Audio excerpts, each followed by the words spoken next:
오늘 하나님의 말씀은 요한복음 5장 30절에서 47절 말씀입니다. 봉독하겠습니다. 내가 아무것도 스스로 할 수 없노라. 듣는 대로 심판하노니 나는 나의 뜻대로 하려 하지 않고 나를 보내신 이의 뜻대로 하려 함으로 내 심판은 의로우니라.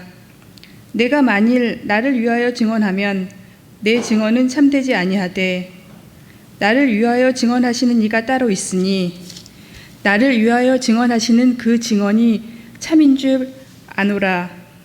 너희가 요한에게 사람을 보내매 요한이 진리에 대하여 증언하였느니라. 그러나 나는 사람에게서 증언을 취하지 아니하노라. 다만 이 말을 하는 것은 너희로 구원을 받게 하려 함이니라. 요한은 켜서 비치우는 등불이라.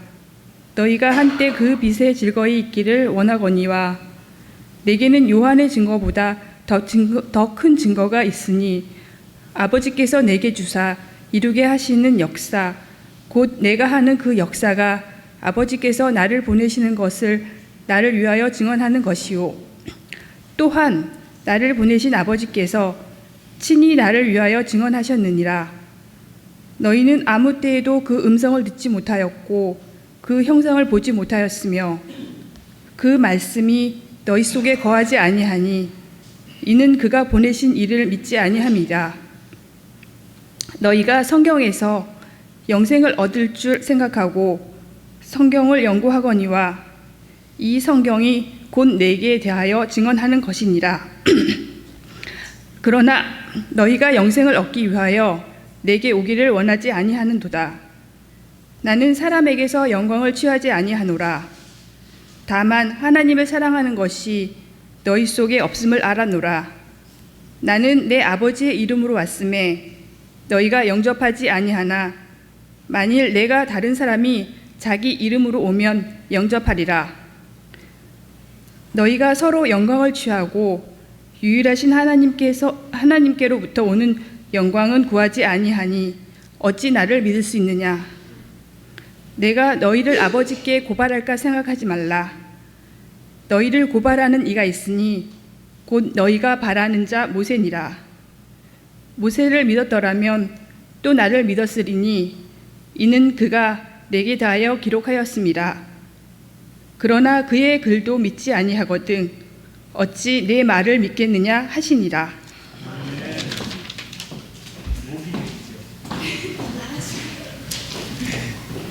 하나님의 말씀에 너무 감동되어서 목이 메어서 학생들이 이렇게 시험 공부하다가 이 마음이 불안하잖아요. 시험 공부를 충분히 못했어요. 그리고 잠이 들면 꿈속에서 갑자기 시험을 보는데 연필이 없거나 글씨가 안 보이거나 막 그런 꿈을 꿔요. 저는 그런 꿈을 참 많이 꿨던 것 같아요. 그런데 공부를 충분히 해놓고 나면 꿈을 꿀 때 장학금 타는 꿈을 꿔요. 근데 저는 그런 꿈은 별로 못 꿔봤어요. 목사도 마찬가지예요. 목사도 설교에 부담이 되고 설교 준비를 하다가 주일이 다가오면 꿈을 꿔요. 그런데 설교 원고가 없어지는 꿈을 꾸거나 예배 시간은 됐는데 교인들은 모였는데 넥타이가 없어서 막 넥타이 찾으러 다니거나 이런 꿈을 꿀 때가 있었어요. 그런데 설교 준비를 충분히 해놓고 여유가 있으면 설교에 막 은혜 받는 그런 꿈을 꿀 때가 있어요. 요즘은 이렇게 설교에 쫓기는 꿈은 거의 안 꾸는 것 같아요. 근데 지난번에 엄청난 멋있는 꿈을 꾸었어요. 설교하는 꿈. 근데 제가 자기 전에 설교 준비할 때가 많이 있어요. 침대에 누워서 설교 준비하다가 잠을 잃어버릴 때가 있어요. 그러니까 요한복음의 주제가 무엇인가? 예수는 하나님의 아들 그리스도구나. 그리고 믿음이란 신앙이란 뭔가? 그 예수 그리스도를 믿음으로 그 이름을 인하여 생명을 얻는 것이다. 이런 내용으로 설교 준비를 계속 하다가 잠이 들었어요. 잠이 들었는데 제가 꿈속에서 논문을 쓰는 거예요. 논문 제목이 예수는 하나님의 아들 그리스도다 이거예요. 그런데 저의 지도교수가 사단의 앞잡이에요. 가지고 제가 논문을 이렇게 쓰겠다고 논문의 개요, 모든 걸 설명해서 논문의 목적, 주제, 방향을 쭉 써가지고 교수님한테 가지고 왔더니 교수님이 논문을 쫙 찢으면서 전체 앞에서, 학생들 앞에서 저를 비난하는 거예요. 세워놓고 이 친구는 행실도 말도 아주 형편없고 거짓말쟁이 하면서 막 비난하는 거예요. 제일 나쁜 놈이라고. 그리고 이 논문을 쓰기만 하면 몽둥이로 패 죽이겠다는 거예요. 근데 논문을 꼭 써야 졸업하잖아요. 그래서 제가 꿈속에서 연필하고 노트만 책하고 그걸 들고 숲속으로 도망갔어요.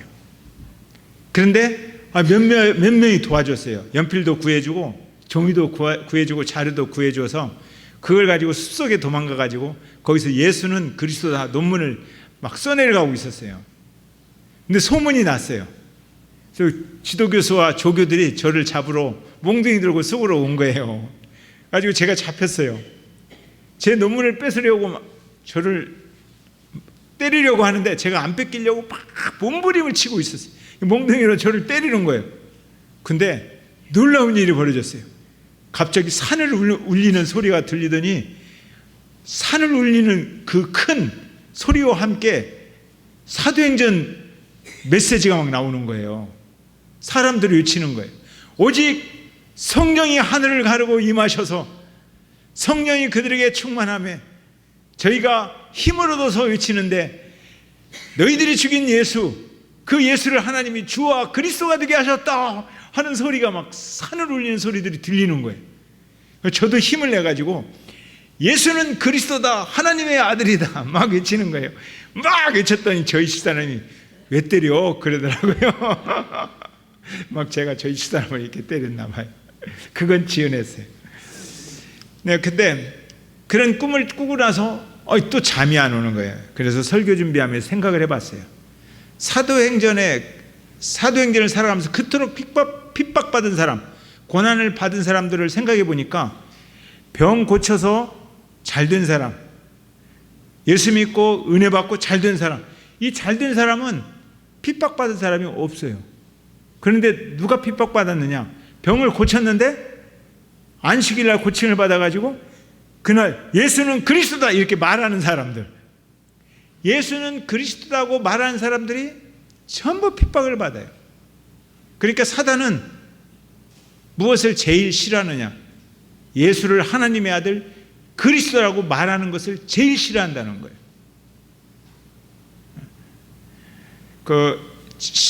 심리학자들이 보통 그런 이야기예요. 꿈은 무의식의 흐름이다. 그래서 그 사람을 상담해 줄 때 무슨 압박을 받고 있는지 꿈 이야기를 들으면서 그 사람을 상담해 줄 때가 많아요. 그러니까 저도 이제 설교를 생각하니까 설교의 꿈을 막 꾸는 거예요. 그런데 제가 이런 이야기를 하면 저를 좋아하는 사람은 와, 목사님 멋있는 꿈을 꾸었다 그래요. 근데 별로 신뢰를 안 하는 사람은 뻥치지 마라 그래요. 자, 그러면 내가 진짜 꿈 꿨는지 안 꿨는지 증명할 수가 없잖아요. 예, 저 혼자 이야기를 하는 거예요. 근데 나 혼자 이야기하니까 여러분들이 그냥 믿을 수도 있고 안 믿을 수도 있고 뻥이야 이럴 수도 있어요. 그래서 필요한 게 뭐예요? 증인이라는 거예요. 근데 제 꿈을 본 증인이 없어요. 그래서 저는 사실인지 사실이 아닌지를 입증할 수가 없어요. 예수님도 이런 상황을 직면할 때가 있었어요. 자, 오늘 이야기는 앞에서부터 쭉 흘러와야 제대로 이해가 되어져요. 38년 된 병자가 세상의 전설을 따라서 사는 거예요. 어떻게든지 세상 안에서 세상의 가치를 획득해야 나는 산다. 그런 분을 예수님께서 불쌍히 여기셔서 찾아왔어요.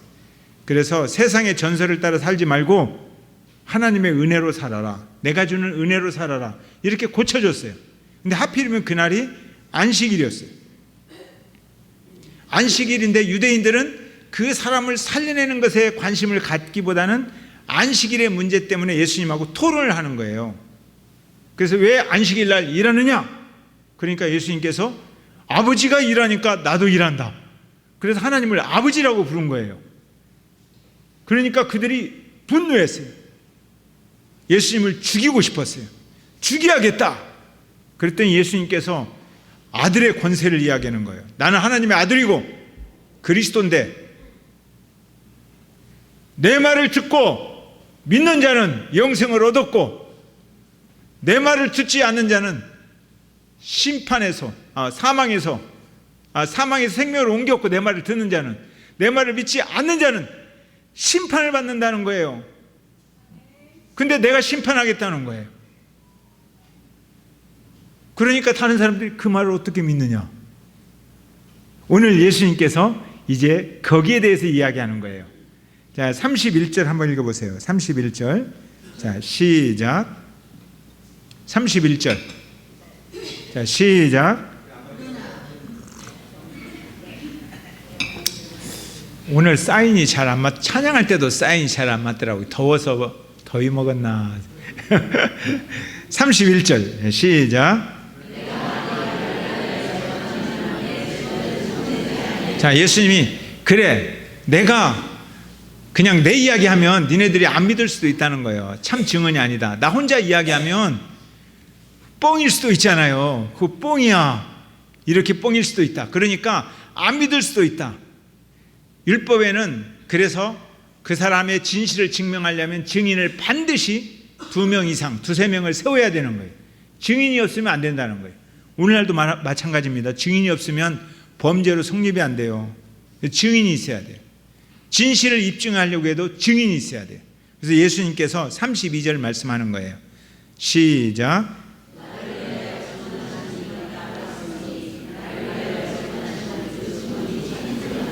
내가 그리스도다. 하나님이 우리 아버지다. 내가 아들이다. 내게는 사망에서 생명으로 옮기는 권세도 있고 심판하는 권세도 있다. 여기에 대해서 지금부터는 증인을 세우겠다는 거예요. 증인. 이 증인이 중요합니다. 첫 번째 증인 등장하세요. 33절에. 시작.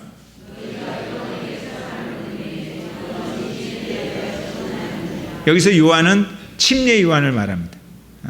그러니까 침례 요한이 첫 번째 증인이다. 너희들이 사람을 보내서 침례 요한하고 이야기해봤지 않느냐는 거예요. 침례 요한이 위대한 사람이었어요. 그러니까 그들이 가서 침례 요한에게 물어봤어요. 뭐라고 물었어요? 요한복음 1장에서 그래요. 너가 그리스도냐? 그래요. 그러니까 유대인들은 늘 그리스도를 기다린 거예요. 히브리어로 말하면 메시아예요. 오늘 우리나라 말로 말하면 왕이에요, 왕. 네가 그리스도냐? 그러니까 요한이 나는 그리스도가 아니다 라고 말해요. 그러면 엘리야냐? 나는 엘리야도 아니다. 그러면 왜 너가 물로 침례를 주느냐? 그러니까 나는 물로 침례를 주지만 내 뒤에 오시는 예수, 그분은 물과 성령으로 하늘의 영으로 침례를 주실 분이다. 보라, 세상 죄를 지고 가는 하나님의 아들이시다. 나는 그분의 신발끈도 맬 수 없다. 그분은 진리시다는 거예요. 참 빛이다. 이렇게 이야기했어요. 이 요한에 대해서 예수님께서 이렇게 말씀해요. 35절 한번 보세요. 35절. 자, 시작.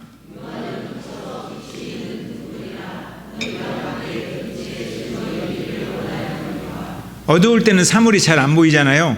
그러니까 등불을 켜야 진짜 사물이 보여요. 거기에 중요한 게 뭐가 있는가. 그런데 이 예수 그리스도가 오시는 것, 이것을 잘 모르는 거예요, 사람들이.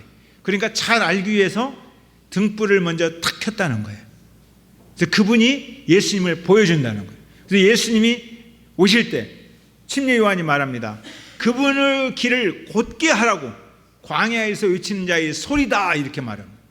예수님의 가치를 드러내는 사람이다. 등불은 그래요. 예수님의 가치를 드러내는 사람. 여러분들이 자녀의 등불이 되려면 어떻게 해야 돼요? 자녀의 가치를 드러내는 분이 돼야 돼요. 근데 어떤 부모님들은 자녀의 가치를 드러내지를 않아요. 하나님께서 그에게 주신 놀라운 은사를 발휘할 기회를 잘 주지를 않아요. 근데 여러분들이 자녀의 길을 밝히는 가치가 되기를 바랍니다. 아멘. 등불이 되기를 바랍니다. 다른 사람의 가치도 드러내줘야 돼요. 보면 다른 사람의 가치를 존중해주면서 그 사람을 칭찬해주고 좋은 점을 찾아주고 그런 분보다는 어떤 분들은 가치를 찾고 없애요. 그래서 비판하고 비난하고 그래요. 먹칠을 한다는 거예요. 그러니까 먹칠하시는 분은 등불이 아니라 뭐예요? 먹물이에요. 먹물. 그러니까 다른 사람의 가치를 빛내주는 사람, 우리는 등불이 되어야 될 줄로 믿습니다. 먹물은 되지 맙시다. 예. 우리의 가치를 드러내주는 이 사람이 요한이다. 첫 번째 증인이다. 그런데 침례 요한보다 더 중요한 증인이 있다. 탁 말해요. 36절. 자, 시작.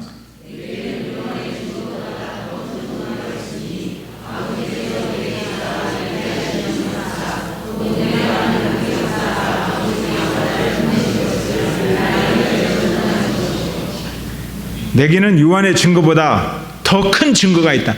요한이 나를 그렇게 밝히지만 그것과는 비교할 수 없는 큰 증거가 하나 있다. 그게 뭐예요? 역사. 아버지께서 내게 주사 이루게 하시는 역사, 곧 내가 하는 그 역사. 여기서 역사는 뭐예요? 히스토리가 아니에요. 웍스라는 거예요. 그분의 일. 내가 하는 내 일을 보라.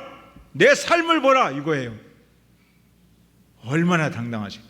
38년 된 병자를 일으켜서 찾아가서 사람을 긍휼히 여기는 나의 정신을 보라. 그 사람을 살려내는 그 정신을 보라. 그 사람을 살려내는 능력을 보라.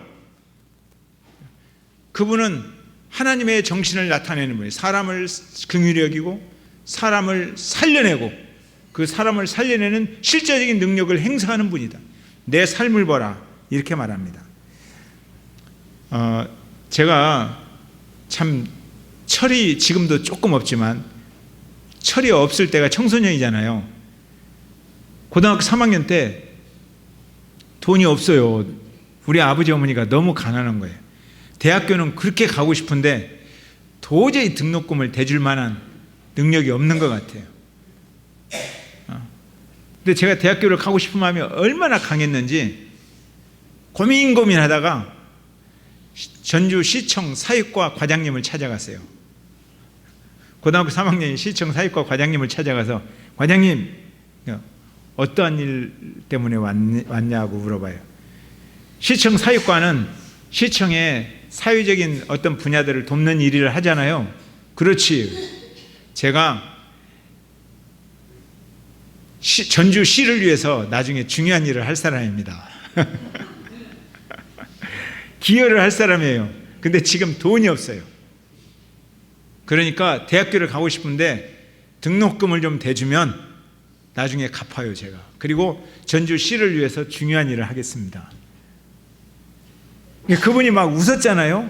근데 제가 그때 무슨 마음으로 갔냐면 사실 그때 찾아갈 때 엄청 고민이 되었어요. 어떻게 거기를 찾아가요? 근데 그분에게 나의 신용을 말해야겠어요. 그때 교회가 생각난 거예요. 전주에서 큰 교회거든요. 찾아가서 제가 어느 교회 고등부 학생이라고 예수 믿는 사람이니까 내 말을 믿으라고. 사실은 잘 모르겠는데 지금 보니까 그게 능력이에요. 그렇게 말할 수 있는 게 능력이에요. 저는 그때 그리스도인에 대한 진실성에 대해서 확신을 하고 있었어요. 그러니까 가서 나중에 내가 갚을 것이다. 내가 교회를 다니는 사람이다. 근데 나중에 커서 생각했어요. 교회 다니는 사람이 거짓말을 그렇게 많이 하고 산다는 것을. 근데 그때는 안 그랬어요. 교회 다니는 사람은 목에 칼이 들어와도 옳은 길을 간다는 그런 생각이 있었어요. 내가 교회 다니는 사람이니까 나를 신용을 보증하고 돈을 좀 대줘라. 제가 그 폴텍 대학 교수할 때 전주 폴텍 대학이 시청 사회과하고 관계된 학교예요. 그래서 그 과장님이 나중에 다른 선생님들 앞에서 그런 이야기 했어요. 와, 이 선생님 고등학교 때 굉장히 했어요. 나 찾아와서 돈 대달라고 한 사람이에요. 친하게 지냈어요. 저는 오늘 일부 예배 때 학생들에게 그런 이야기를 했어요. 너희들이 그리스도인에 대한 당당한 그런 확신이 있다면 세상이 꽉 막혀 있어도 당당하게 그것을 풀어나갈 수 있는 용기를 내라. 너의 삶으로 당당하게 내가 그리스도임을 주장해라. 너의 삶이 너의 그리스도임을 증언한다는 거예요. 내가 그리스도인이다.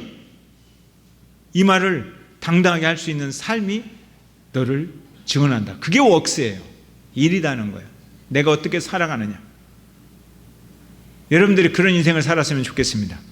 다른 사람들이 당신 어떻게 믿어요? 내가 그리스도인으로서 살아가는 삶을 보라. 이렇게 말한 예수님, 지금 이게 요한의 증거보다 더 위대한 증거라는 거예요. 위대한 증거. 이런 증거가 여러분에게 있었으면 좋겠습니다. 아멘. 이래야 그리스도인이죠. 세 번째 37절 시작.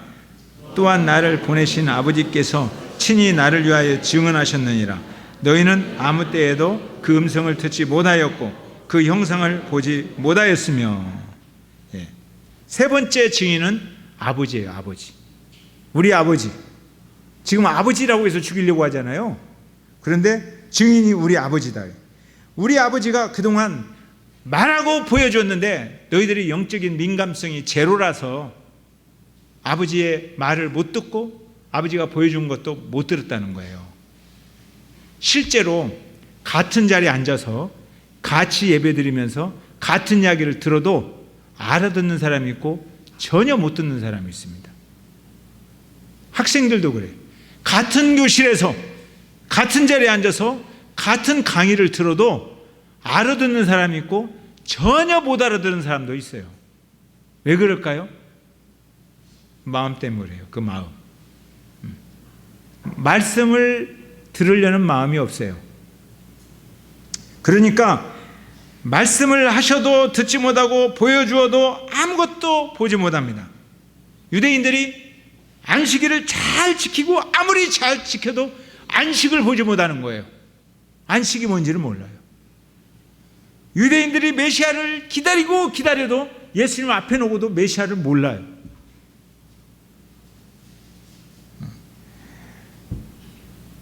그래서 예수님께서 그들에게 말해요. 너희들은 영적으로 귀머거리다. 영적으로 소경이다. 제가 한번 예전에 치료를 받다가 너무 힘든 적이 있었어요. 그래서 양평에서 화장실을 가는데 기어갔어요. 막 기어서 가서 어떻게 할 수가 없어가지고 유재영 목사님에게 전화를 했어요. 나 좀 도와달라고. 유재영 목사님이 서울에서 양평까지 달려왔어요. 저희 집사람이 저를 들어서 차에 태울 수 있는 힘이 없어요. 유재영 목사님이 저를 차에 태워서 아산병원으로 이제 갔어요. 너무 힘드니까. 서 있는데 쓰러지려고 그래요. 그래서 의자에 반쯤 누워 있어요. 유재영 목사님은 이제 저를 옆에다 놓고 같이 의사를 기다리면서 유재영 목사님이 지쳐서 옆에 졸고 있었어요. 저는 이렇게 누워 있었는데 어떤 사람이 저에게 물어봐요. 저의 모습을 보면서 자기가 후배예요. 이제 제가 선배예요. 자기 치료를 받으려고 하는데 제 모습 보니까 자기가 두려운 거예요. 그러니까 나는 힘들어 죽겠는데 물어보는 거예요. 어떻게 얼마나 받으셨냐고. 그래서 제가 누워 있으면서 하나님 이야기를 했어요. 그랬더니 그분이 눈을 크게 뜨고 물어봐요. 어떻게 하나님의 음성을 들을 수 있냐고. 하나님의 음성은 끊임없이 들려졌는데 들을 사람들이 안 듣는다는 거예요.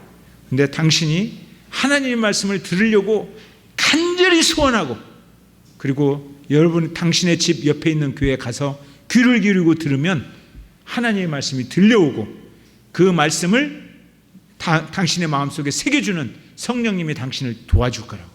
하나님의 말씀은 들리는 거라고. 그러나 그 자리에 앉아 있어도 오랫동안 앉아 있어도 전혀 듣지 못하는 사람도 있다고. 그걸 참조해서 가서 들으시라고. 그러면서 그때 깨달았어요.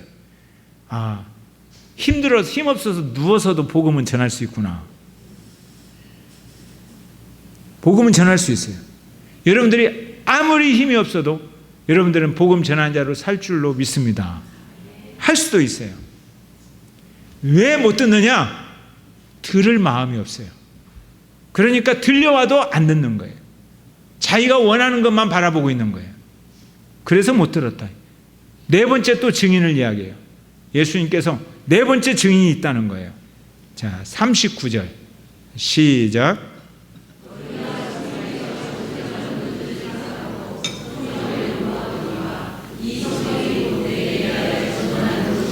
성경에서, 여기서 성경은 구약 성경을 말합니다. 율법 중심으로 된 완전한 구약 성경이에요. 그 사람들이 성경을 얼마나 잘 연구했는지 몰라요. 다 외워요.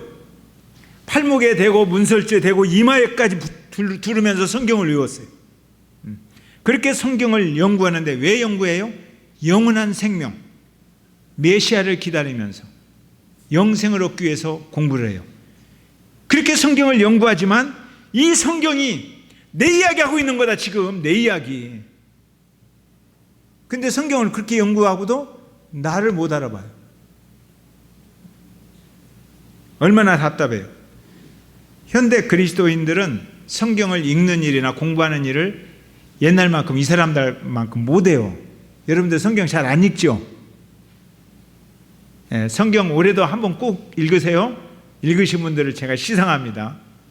예, 성경을 잘 안 읽어요. 공부를 잘 안 해요. 그러다 보니까 이상한 성경 공부들이 나오는 거예요. 이단이 성경을 가르치는데, 이단의 성경의 특징은 논리와 지식을 정리하는 공부를 합니다. 논리적이고 지식을 정리하는 공부예요. 그런데 예수님을 닮아가는 삶을 살자는 공부를 안 해요. 여러분들 이단에서 공부해 보신 분이나 한번 보세요. 모든 이단은 다 마찬가지. 예수님을 닮아가자는 삶을 이야기를 안 해요. 논리와 지식을 공부하는 거예요.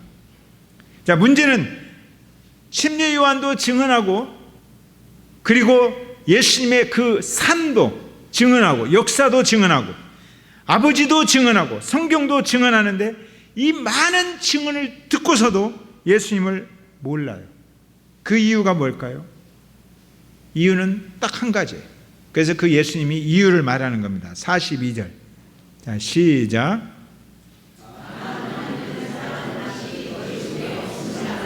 딱 한 가지만 없어요. 다 있는데 한 가지만 없어요. 뭐가 없어요? 하나님을 사랑하는 마음이 없어요. 마음이 없으니까. 내 마음이 있는 곳에 여러분들의 생각이 집중되잖아요. 마음이 없어, 마음이. 그러니까 하나님 말씀을 배워도 그 속에서 예수님을 찾아내지 못하고, 생명을 찾아내지 못하고, 그리스도를 찾아내지 못하고 그렇게 산다는 거예요. 마음이 없어서. 여러분들 그 고양이를 잡으려면 어디를 잡아야 돼요? 모르죠. 호랑이가 이렇게 새끼를 물고 가면 어디를 물고 가요? 목덜미를 몰고 가면 고양이나 그런 과에 있는 그 동물들은 엄마가 자기를 품에 안아주는 것 같은 기분을 느낀대요. 그래서 너무너무 좋아하는 거예요. 목을 딱 잡아두고 들고 가면, 아, 나를 안아주는구나, 그래요. 코끼리는 어디 잡고 가야 돼요? 여러분들 코끼리 조련사 보세요. 귀를 잡고 가요. 코끼리 귀를 잡고 가면 코끼리는, 아, 이분이 나를 인도하는 분이구나 하고 졸래졸래 따라다요. 사람은 어디 잡고 가야 돼요? 마음을 잡고 가야 돼요. 사람은 마음을 얻어야 그 사람이 따라오는 거예요. 머리가 큰 사람들이 따라오는 게 아니에요. 이어서 지식이 많은 사람이 공동체를 하나 이루면서 따라가는 게 아니에요. 지식이 많은 사람이 분열되면 나라가 두 쪽 나요. 마음을 끌고 가야 돼요. 마음을 끌고 가야. 그래서 생명의 근원은 어디예요? 마음이에요. 머리 아니에요. 생명은 마음이 있는 거예요. 심장은 마음에 있는 거예요. 그래서 생명의 근원이 마음에 있느니라. 그리고 하나님을 사랑할 때 하나님이 마음을 다하고 그렇게 말하는 거예요. 많이 배워서 하나님을 사랑하고 이렇게 말하지 않고 마음을 다하고. 하나님을 사랑하는 마음이 없으면 많이 배워도 예수님을 찾아내지를 못한다는 거예요. 하나님을 사랑하는 마음이 너무너무 중요합니다. 아멘. 하나님을 사랑하십시다. 자, 그리고 예수님이 여기까지 이야기했었어요. 그리고 나서 너네들이 증인을 넷이나 대도 너네들이 받아들이지 않는다는 거예요. 증인이 이렇게 많은데도. 율법에는 2명의 이상의 증인이 있으면 받아들여야 되는데 증인을 넷이나 있어도 받아들이지 않으니까 너희들의 죄를 고발할 것이다. 그런데 내가 고발할 것도 없다. 누가 고발해요? 너네들이 그토록 좋아하는 모세가 니네들을 고발하고 니네들이 그토록 좋아하는 율법이 너희들을 고발할 것이다. 나는 고발 안 해도 니네들은 스스로 망한다는 거예요. 왜요? 하나님을 사랑하는 마음이 없으니까. 그리고 다섯 번째 증인이 있는데 예수님이 말씀을 안 하셨어요. 여기다 기록을 안 해요, 요한이. 이 다섯 번째 증인이 누구냐는 거예요. 누구예요?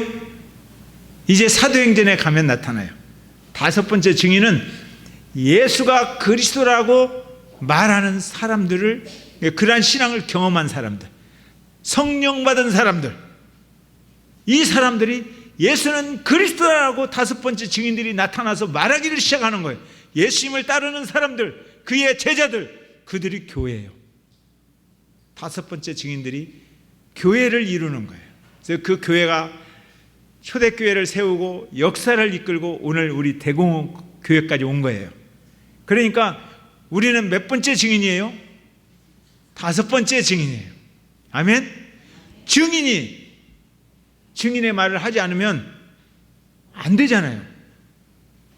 증인은 증인의 말을 해야 돼요. 증인이 국회에 불려가서 생각나는 것이 없습니다. 기억나지 않습니다. 그러면 되겠어요? 증인은 증인의 말을 해야 되는 거예요. 아멘? 그래서 옆 사람 손잡고, 집사람이 아니죠. 집사님은 제가 이제 말이 점점 꺾거든요. 우리 집사님은 증인이십니다. 다섯 번째 증인입니다. 아멘? 예, 다섯 번째 증인들이 부르는 노래 288장 부르겠습니다. 아멘. 예, 오늘 이 말씀 생각하면서 우리 한번 기도하는 시간을 가집시다. 우리들의 마음 중심에 무엇이 있습니까? 우리들의 마음 중심에 하나님을 사랑하는 마음이 있었으면 좋겠습니다. 하나님을 사랑하는 마음이 있어야 말씀을 들어도 예수가 보입니다. 하나님을 사랑하는 마음이 있어야 성경을 배워도 생명이 튀어나옵니다. 하나님을 사랑하는 마음이 있어야 내가 사는 삶의 역사가 당당합니다. 그래서 내가 살면서 다른 사람에게 내가 그리스도인인 것을 어떻게 말할 것인가, 내 삶을 보라고 이렇게 말할 수 있습니다. 하나님, 내 마음 중심에 하나님을 사랑하는 마음을 주시옵소서. 이런 기도가 오늘 있었으면 좋겠습니다. 그리고 예수가 그리스도라고 이렇게 말하는 증인을 예수님께서 네 분이나 말합니다. 그리고 다섯 번째 증인은 이제 이들이 실제로 사도행전에서 교회를 만들어가며 오늘 예수 그리스도를 전하며 이렇게 사는 우리들이 다섯 번째 증인으로 부르심을 받았습니다. 주님은 우리들에게 증인이라고 말합니다. 그래서 주님은 우리를 땅끝까지 보내기를 원하셨습니다. 우리 마음에 하나님을 사랑하는 마음을 품고 달려갑시다. 우리 주변에는 아직도 38년 된 병자처럼 세상의 전설을 따라 살기를 원하는 사람들이 너무너무 많습니다. 그들을 불쌍히 여기고 찾아가서 은혜로 살자고, 예수로 살자고, 하나님을 사랑하는 마음으로 살자고 이렇게 말하는, 그래서 예수님이 그리스도라고 말하는 그런 다섯 번째 증인이 되기를 바랍니다. 같이 기도하겠습니다. 살아계신 아버지 하나님, 감사합니다. 우리가 하나님 아버지, 우리 주님께서 유대인들에게 요한이 진리에 대해서 증거했고